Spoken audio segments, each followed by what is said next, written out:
One of the worst things that happened to me after my accident was the day they told me I would never be able to walk again. It was horrendous, devastating. If you take risks on site, it might be you next.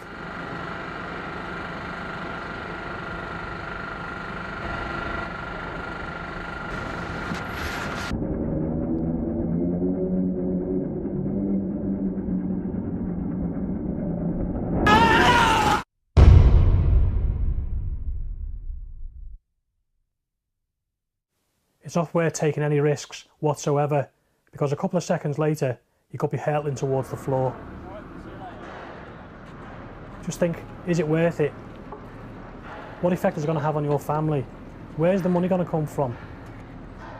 Do you really want your kids to grow up without a father? That's the reality.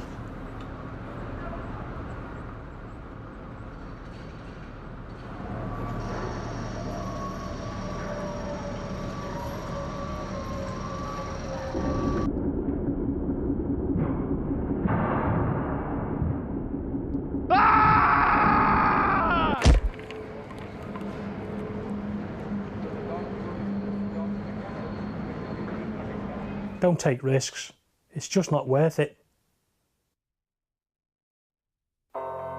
It goes without saying that working at heights is a dangerous business and should be taken very seriously.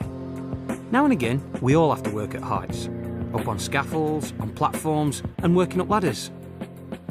But have you ever stopped to think whether you really need to be working at heights? A lot of the time you probably don't. You'd be surprised. Have a think about it next time. If you don't really need to, find another way. Scaffolds and tower scaffolds.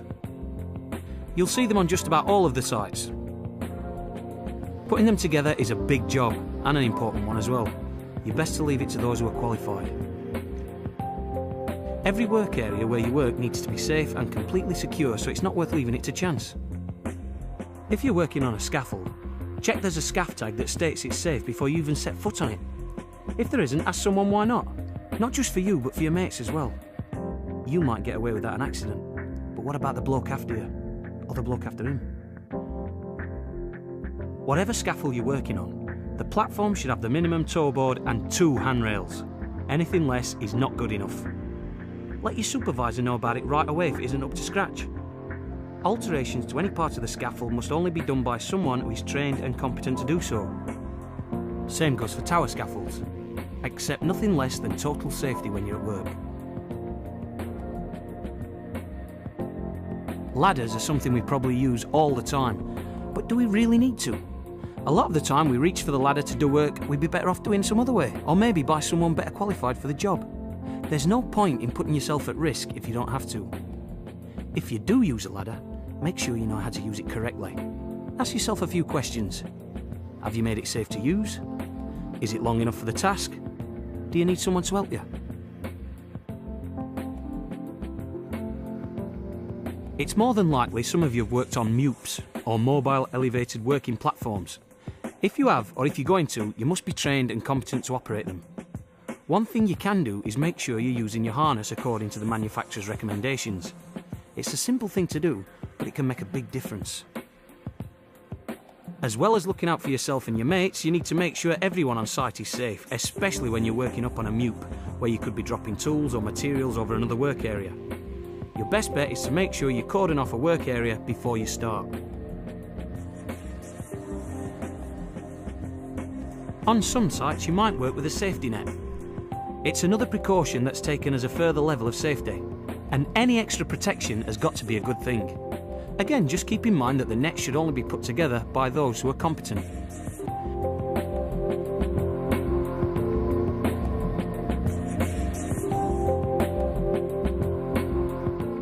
You always see excavations around the sites.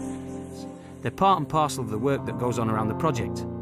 Any excavation should be properly protected with barriers and safety observed when working or moving around them. Excavations are potentially very hazardous, with severe drops and pits containing rebar and other very dangerous materials. Safety harnesses should be a last resort of protection when working at height, but if you do need to wear a harness, make sure you've been fully trained. You should do a visual inspection every day with a competent person recording all full inspections every 6 months. If there's an emergency and you've fallen, it's estimated you'll have about 10 to 15 minutes before it becomes life-threatening and the harness begins cutting off your blood supply. You need to act fast but safely if you see someone fall. Make sure you know how to effect a successful rescue plan and move quickly. If you don't know what your rescue plan is, ask your supervisor. Your mate's life might depend on it. Make sure you're happy with every part of your harness and where you're going to be fixing it onto your workplace. Know where your clipping on points are. Are they stable and secure? Working at height kills more people each year in the construction industry than any other workplace accident. So remember, your safety is the #1 priority. It's easy to let a few things slip sometimes. Maybe you thought you didn't need that harness. Maybe you should have asked your mate to help you out with that ladder. It's not just your life you're affecting. It's the life of your family, your mates. Don't take the risk.